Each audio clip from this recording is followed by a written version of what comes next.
Hello and welcome to mistakes to avoid when becoming a self-employed lawyer. So who is this for? This is for anyone who is thinking about becoming self-employed. Perhaps it's on the cards for them in the next 6 months, 12 months. Perhaps it's something that you would really like in the future. So this is going to help you with some things to think about. It's also for people who are already self-employed. Maybe you're new to it, or maybe you're even 3-4 years in, but actually know that there are things that are maybe not working for you right now that could work better. So it's for everybody really. And to be honest, there are things here that even the employed lawyer will absolutely find useful, and they could take into their everyday practice as well. So I found this quote when I was putting together this training. You only have to do a few things right in your life, so long as you don't do too many things wrong, from Warren Buffett. And I really like this. And it also resonates with another quote that one of my coaches uses, which is to be successful, you only need to have 50 good days in a year. So I think between the two of them, what they're trying to say, as I read it, is that we don't have to get everything right. We don't have to always be right, always make the right decisions, but we do need to try to not make too many of the wrong decisions, too many mistakes. And I think there's another, again, paraphrased quote that I like, that, a clever person will learn from their own mistakes. A smart person will learn from the mistakes that they make, but a genius will learn from other people's mistakes. So, hopefully this presentation, I'll be sharing with you a number of mistakes that other self-employed lawyers I know, and those that I coach as clients have all made, so that you can learn from them and hopefully avoid some of them, or at least be ever vigilant of them. Because I think there are times when I still make some of these mistakes, even 9 years into my self-employed legal business. But it's about staying vigilant and keep checking in. Do I need to change anything? Is there something I'm doing that's not working? And hopefully some of the pointers in this presentation will help you with that. So mistake number one I've mentioned here is only being a lawyer. So what do I mean by this? Is when we've been in traditional employed practice, however it is that you worked your way up to being a qualified solicitor, you've practiced your profession. You have, if you're a property lawyer like me, you've dealt with property transactions, or you've dealt with corporate or commercial transactions, or if you're a litigator, you've litigated. You've done the day-to-day job. You've been a fee earner. You may have been bringing clients into the business if you were involved with business development as you got more senior. Perhaps maybe you weren't involved with business development, but you've looked after those clients, you've dealt with the transactions for them, you've raised the bill at the end, and then you've moved on to the next matter. So that is, that's been your day-to-day, that's your experience, that's what you do. And the problem that we have when we enter self-employment is that, one day we were an employed lawyer doing those things I've just listed, and then the next day we are a business owner, and we sort of think that we can just carry on doing the things that we were doing before as a lawyer, and that will be enough. And it's not, sadly. This self-employed role is, it is a business. You are a business person, and that is very exciting, and I know that that's what a lot of people enjoy. I do hear a lot of people agonizing over what they're going to call their new limited company, etc. But there is more to it than that, and understanding that you're becoming a business owner and you're growing a business is really important, I think, to this. So what sorts of things do you need to think about? Well, you're becoming an entrepreneur, a business owner, and you need to start thinking about things like marketing. Maybe you weren't involved in any marketing as an employed lawyer, but it's something that you need to start thinking about. Your own brand development, your visibility. What do you stand for? What makes you stand out? etc. And how are you going to go about your business development? Do you need some more training? Do you need to know more about business development? Do you need some coaching to find out what your authentic voice is in business development terms? We can't look at somebody else and do exactly what they're doing, the way they're trying to develop their business. In my opinion, it has to be a very personal thing, very authentic to who we are, the way that we like to do things. That's going to be our best form of business development. And then there are some other things we need to think about, like finances. Whatever model it is that you're self-employed under, it could be under the alternative business structure umbrella, if you like, or maybe you're a sole practitioner or managing partner of your own firm with people working under you. But there are finances to think about on both a business level, VAT, are you registered? Do you have an online accounting system to HMR? How often are you checking that and updating it? And your personal finances, you're likely to be running it under a limited company. So you've got to think about that as well, all the ins and outs of running that company and the yearly accounting, etc. You might want to think about systems, for example. Processes and systems are something that is going to make your everyday life running your business easier for you. So what systems do you need to think about? And staff is something that, you may not think about on day one unless you're bringing a big caseload with you, but down the line somewhere, and we're going to talk about that shortly, there'll be some potential involvement with other people, whether they're employed staff that you take on, or whether you take on a VA or a PA, paralegal, an assistant, whoever it is. All these things go into business ownership and need to be thought about. So the mistake I think people make is that they start their first day of self-employment, they sit down and they carry on working as they did when they were an employed lawyer. And that, I suppose, is sort of mistake number one. Mistake number two is having a lack of boundaries. Now, having a lack of boundaries is something that many, many lawyers suffer from generally, even before they become self-employed. I think firms probably hire people who have a lack of boundaries, because those lack of boundaries look like always saying yes. They never say no to anything, regardless of the impact that might have on their family life, on their own time, on their health, on their happiness. They always want to, they're people pleasers, if you like. They want to be there for the client and they want to say yes to their boss, etc. That's what lawyers can tend to be like anyway. But then when you throw into the mix the fact that you're self-employed, your income derives from your business. And in the early days, I certainly fell into the trap, and it took me about 3 or 4 years to realize I needed to change it, that I would say yes to everything because I was growing my business. I felt that I needed to say yes to every piece of work that came in. So that lack of boundaries had me working until 10, 11 o'clock at night. I was almost burnt out. I was working for clients who, weren't always polite and were overly demanding, wanting telecons at 10 o'clock when there was, 10 o'clock at night when there was really no need for them. So we have to be even more vigilant, I think, in a self-employed situation of what our boundaries are and are we looking after them. Now, with many of the things I'm going to talk about today, there are subtle differences that need to be looked at depending on where you are in your business. If you're in the very early stages of your business, then you are going to be saying yes to a lot more work because you're growing your business. You want that pipeline of work. And it is important that you take on that work for your own confidence and self-esteem and to grow that business. But there does come a point, and I hope that you find that point as soon as you need to, where you do need to look at your boundaries and what it is that you're saying yes to, how many hours you're working, etc. And so a few of the things that you might want to be specific about when you're looking at your boundaries. The first one is your time, as I've already mentioned.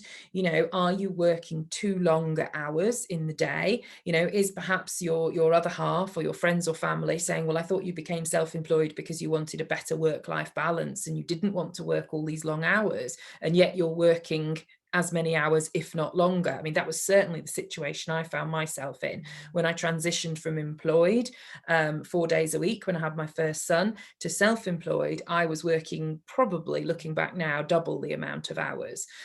So, you know, what I'd done for a work-life balance shift and to be more time with my family really wasn't turning out like that. And we do have to be really, really careful about that ourselves, and keep checking in and keep reassessing where we're at with it.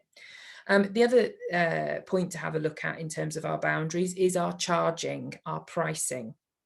So again, in the early stages of our business, when we're trying to get work through the door, trying to get clients in and trying to build up that pipeline, and of course, that important income that's needed to pay the mortgage and support our lifestyle, you know, we may accept lower charges. You know, we may be saying to clients, you know, try me out in this new model that I'm working in. And in exchange for you trying me out, I can give you a lower fee, for example.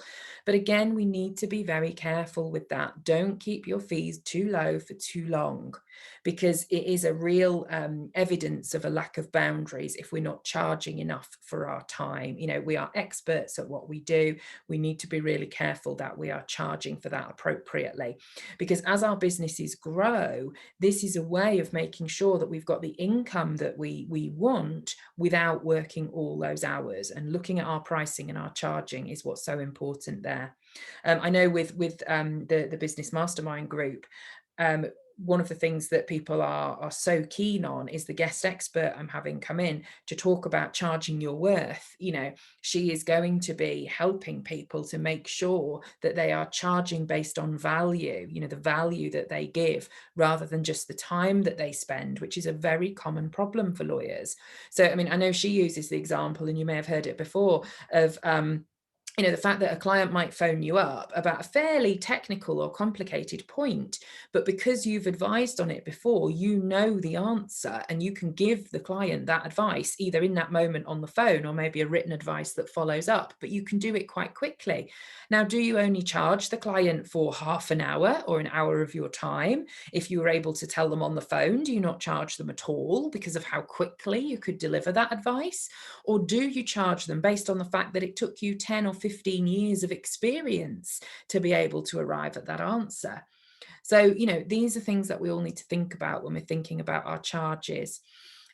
The next point I was going to talk about with boundaries is our clients, our choice of clients, the types of clients that we work for, you know, whether it's industry or sector or just their own personality. How do those clients' values match with our own values? So I have a rule now that I will not work with any rude clients or people who don't want to pay their bills. You know, it's a one strike policy with me. If people are extremely rude, whether it's to me or to a colleague or to someone else, then I don't want to work with them. And if they don't want to pay their bills, then I don't want to work with them either. So it's for me, those are sort of respect boundaries, if you like. The other thing you might want to pay attention to, and this is something I have to keep reminding myself of, is your gut instinct. If you're talking to a new client potentially, and you get a gut instinct that they're going to be difficult or argumentative, or they're going to look for holes, or whatever it is, that they're just going to be, you know, hard work for the fee, then do, you know, catch yourself and think about whether you really want to take on that client or that piece of work. And I made this mistake only last year. I picked up the phone on a Friday afternoon, you know, just before I finished for the weekend. And, you know, the client said to me, "Oh, I've been recommended by such and such an agent." And of course, then your ego is saying, "Oh, fantastic, I was recommended." But actually everything else was screaming, "Don't do this." You know, it was very, very urgent, and I couldn't understand the sense of urgency for myself.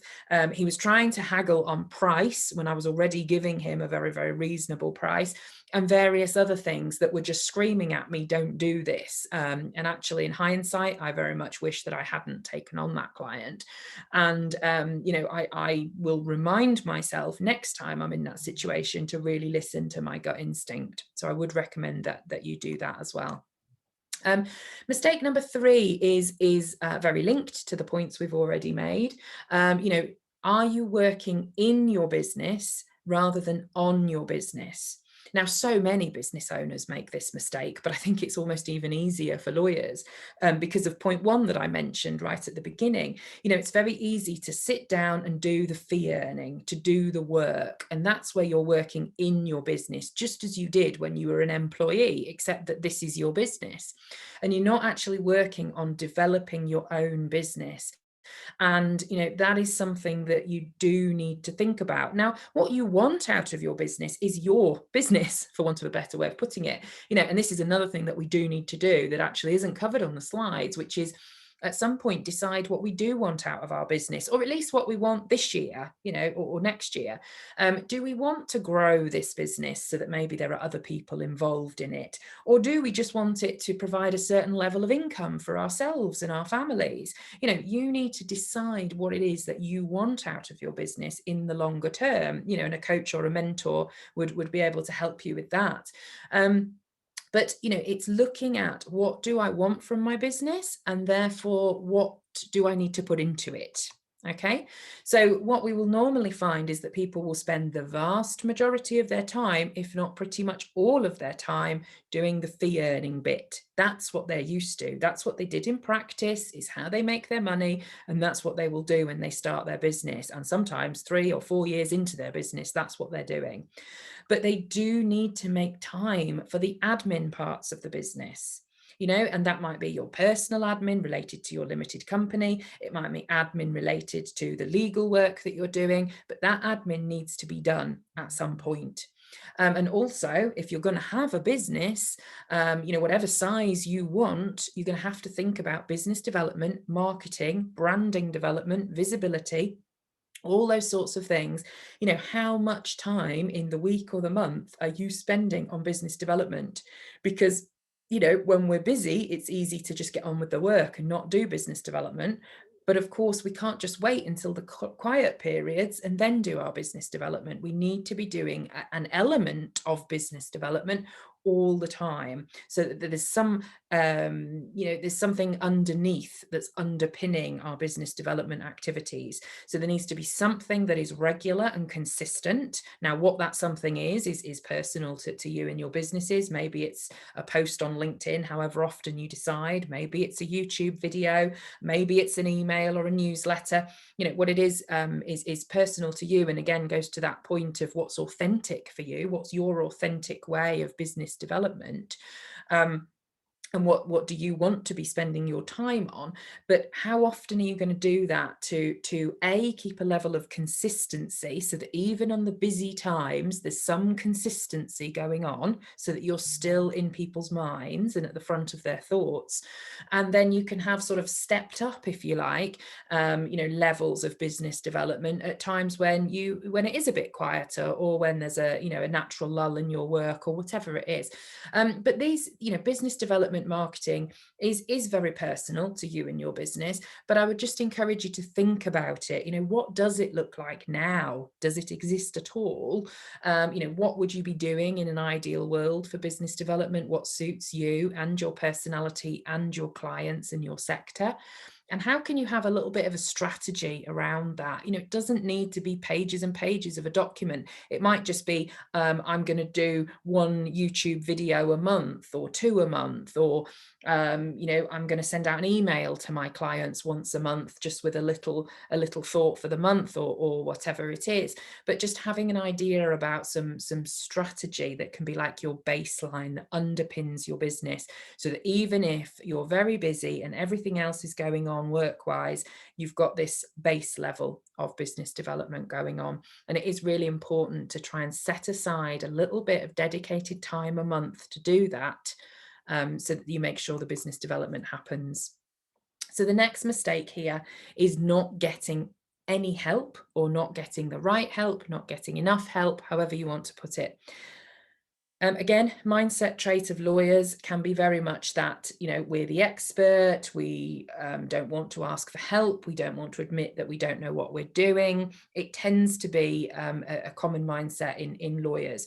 But actually, we all need help. I mean, that's a given. We all need help. Problem shared is a problem halved, etc. And I've no doubt that the mental health and the stress levels and all those sorts of things you see in our profession very much come down to the fact that people don't reach out and ask for help.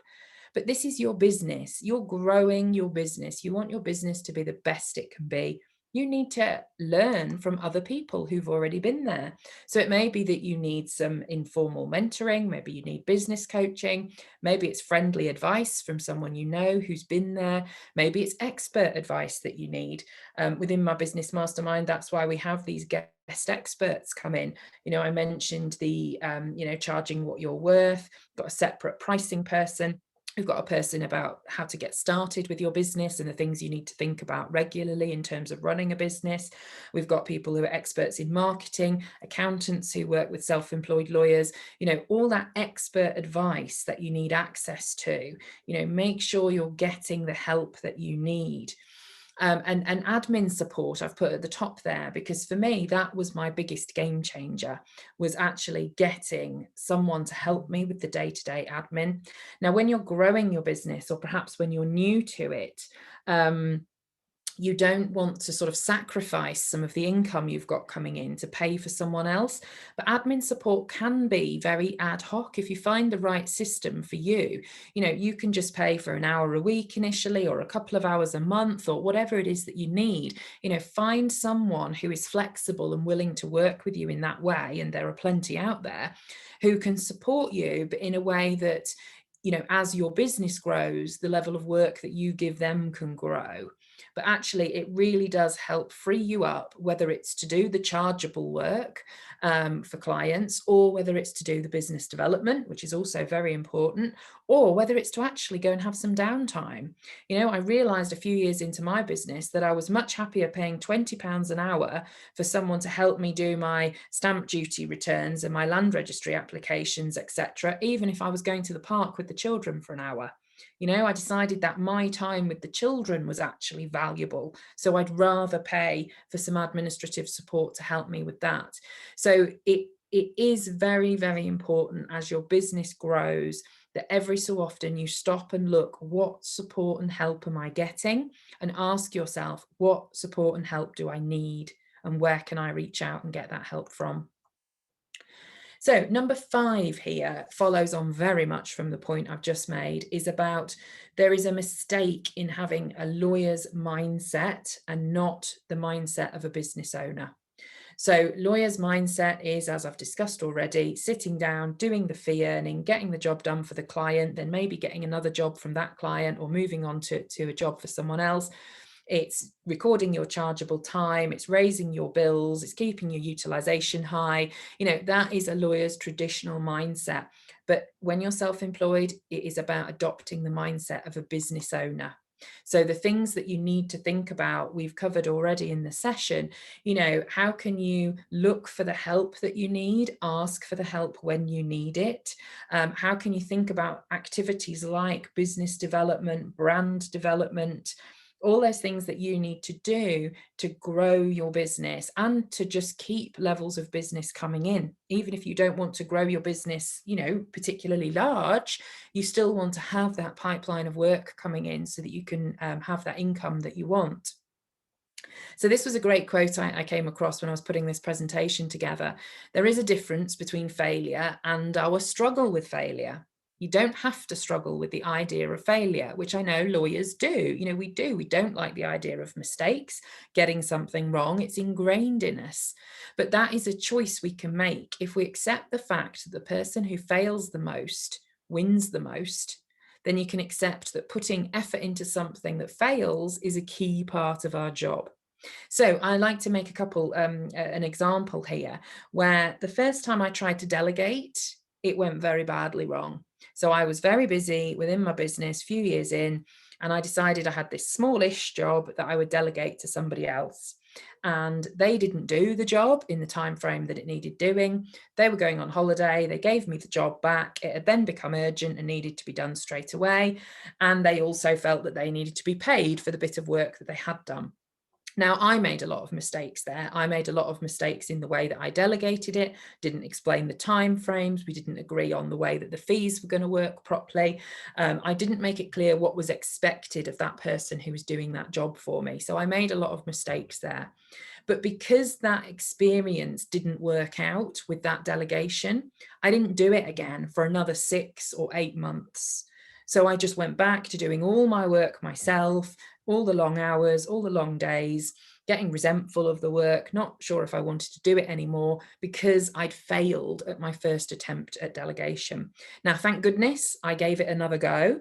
I think it was on about my third attempt, maybe, that I got it right, but I kept tweaking the way that I was handing work over, who I was working with, and until I found the right people that really gelled with me. We worked well together.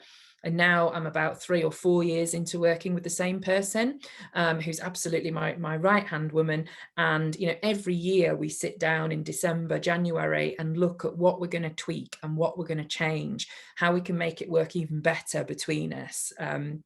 So that is something that I would say, you know, try it. If it doesn't work, learn from what doesn't work, but try it again or try something better. We do have to keep trying and accept that some things are not going to work out, but that's part of the journey of a business owner.